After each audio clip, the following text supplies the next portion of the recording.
technology solutions, and the other one from the medical signal and image processing lab of the biomedical engineering department of the University of West Attica in Greece. So we are dealing with drug discovery, which is a very laborious and lengthy process. Initially, we try to find the mechanisms of the disease of interest and locate the most important targets that could be used as potential places that a new drug could act upon in order to reverse the disease or control the disease. So initially, we test many different chemical compounds. For example, in this graph, you can see 10,000 different chemical compounds and as potential candidates for the new drug that we want to develop. This is the first phase, and then we go to the second phase that we try to reduce the candidate compounds into a few hundreds, 200, 250. This is a part of the preclinical stage where we are using animal and cell culture models in order to test the efficacy and the safety of the candidates, of the chemical compound candidates for the new drug. And then if some of these candidates pass all the tests, they go to the clinical trials where we apply these new drug designs into humans and we study their behavior.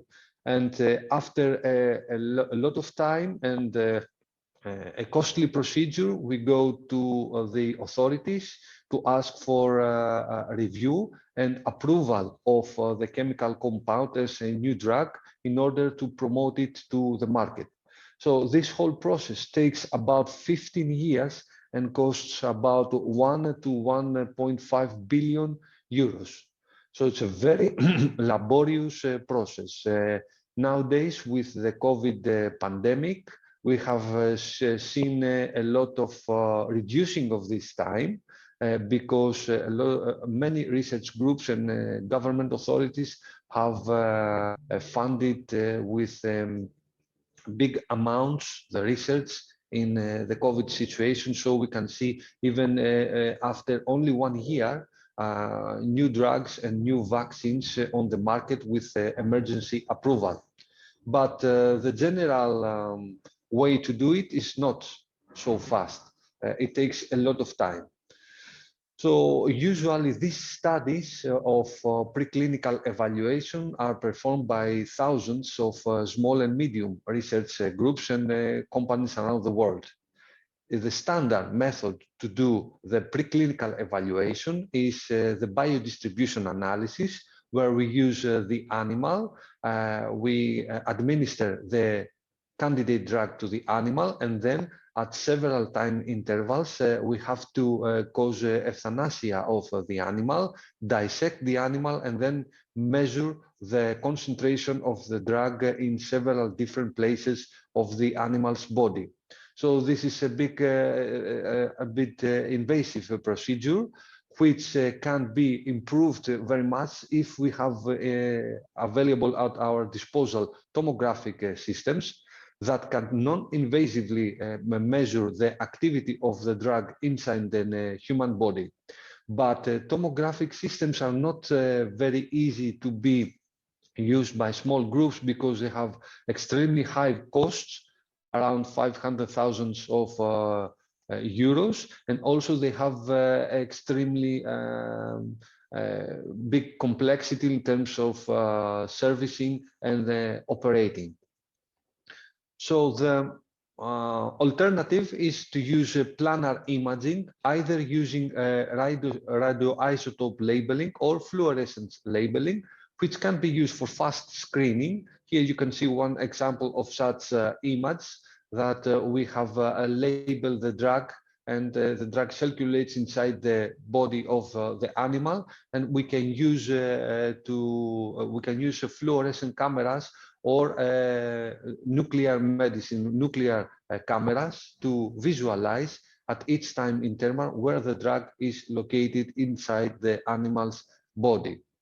This kind of imaging can provide a lot of answers in crucial questions in drug discovery, such as if biomolecules reach the target, if they are concentrated to organs and tissues, if they remain inside the human body for a lot of time, how long do they stay in the blood circulation, are they stable post-injection, what happens after the first minutes post-injection, what is the best injected concentration, etc. So they are very important studies. Here you can see one type of nuclear radioisotope located into soft tissues of the animal, and to the right image, one type of nuclear isotope that is located into the bone structures of the animal. So what was the purpose of our study? Was to virtually create a tomographic system without the use of buying the real system.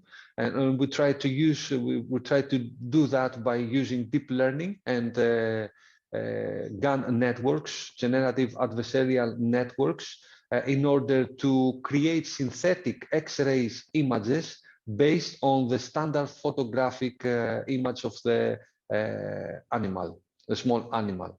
And then after we obtain the synthetic X-ray images, we do some kind of registration and fusion of these images into a single display in order to be able in a single display to illustrate at the same time the anatomy and the functionality of the protocol inside the animal.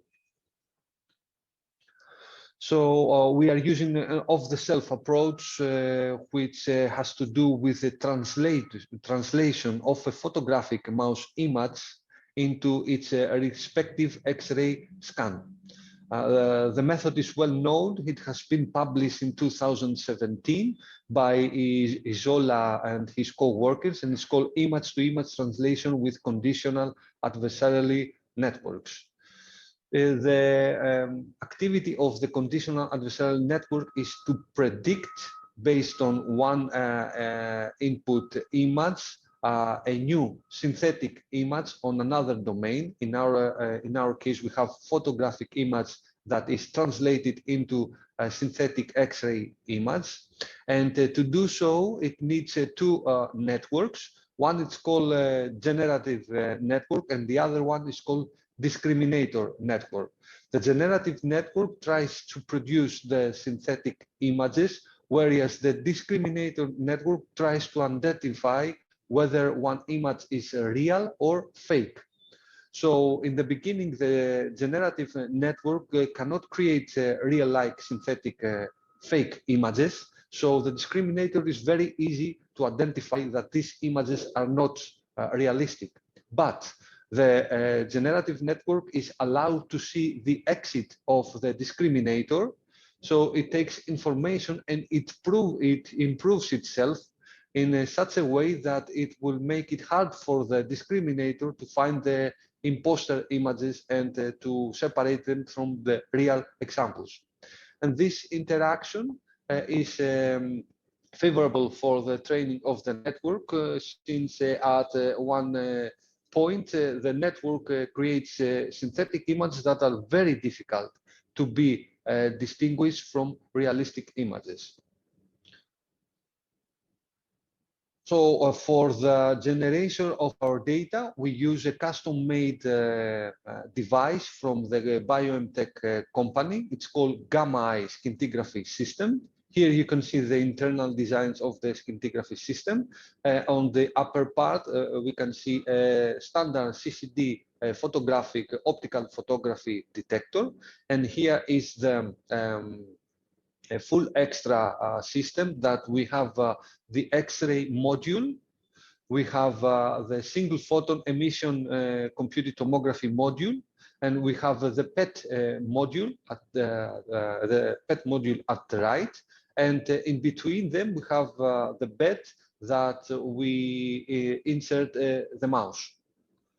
So using this Gamma-I, we take the optical image using the X-ray apparatus, we take the X-ray image. So we have our initial data set, and then we can combine them using registration and fusion into a single display where you can see the anatomical information provided by the X-ray apparatus superimposed to the photographic information.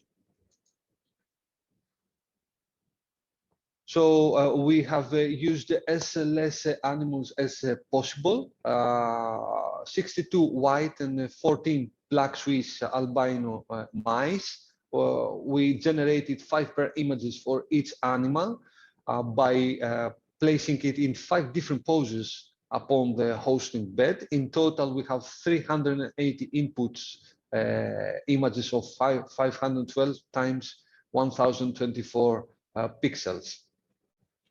So Pix-to-Pix network was evaluated against the mouse color.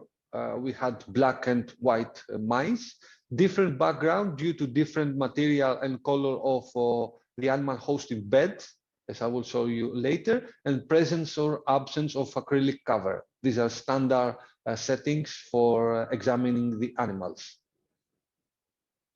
So we have the mouse color, which is white or black, bed color, plastic, black, acrylic, transparent, white plastic, cover, using cover or not, and we have tried to have at least 10% of our data, of our images for testing, and the remaining for training. Evaluation metrics comprised peak signal to noise ratio and structural similarity index measure. You can see results. We have the standard photographic image. We have the X-ray image, the fake X-ray image, and we have a real, in the middle, we have the real X-ray image. So we have found that both of the evaluation indexes were very good. We have SSIM down to 0.69. Values close to 1 are mean that we have a good production of synthetic images, and PSNR 16.95. The bigger the PSNR, the better for the realisticness of the fake images. And here we can see a real protocol of examination in an animal regarding candidate drug. We have 50 microcurie at 50 microliters of radioisotope called technetium-99. We have imaged the mouse using the gamma-I scintigraphy system, and we have produced a synthetic X-ray image using the Pix-to-Pix network and combining with the functional image into a single display. And it was a very nice representation, because at the same time we can visualize the anatomical, the morphological, and the functional information into a single display. Also, a very important advantage of this methodology is that we don't need to use a lot of mice, and we don't need to call euthanasia into these mice as in standard biodistribution methods. And we also don't need to buy the very expensive X-ray tomography unit. But about our future work, we are planning in balancing the data set in terms of mouse color and different background in order to optimize predictions in many other realistic scenarios. We would like to reduce the resolution of the images because it took a lot of time to train the networks. And fun fact, with MATLAB, it took 5 days to train the networks. But with Python, just, if I remember correctly, 16 to 18 hours to train the same network. And so we would like to reduce the resolution because it's not the output image not intended to be used for animal mapping, so we can accept a lower resolution scenario. And also we wish to apply some kind of pre-processing to remove any background other than the actual body of the animal. So to conclude, this study has been financed by the Greece and European Union under the ESF fund, using under the program Deep Learning Algorithms for Molecular Mapping Application. And the publication of this research has been funded by the University of West Attica. Thank you, and we can go to questions.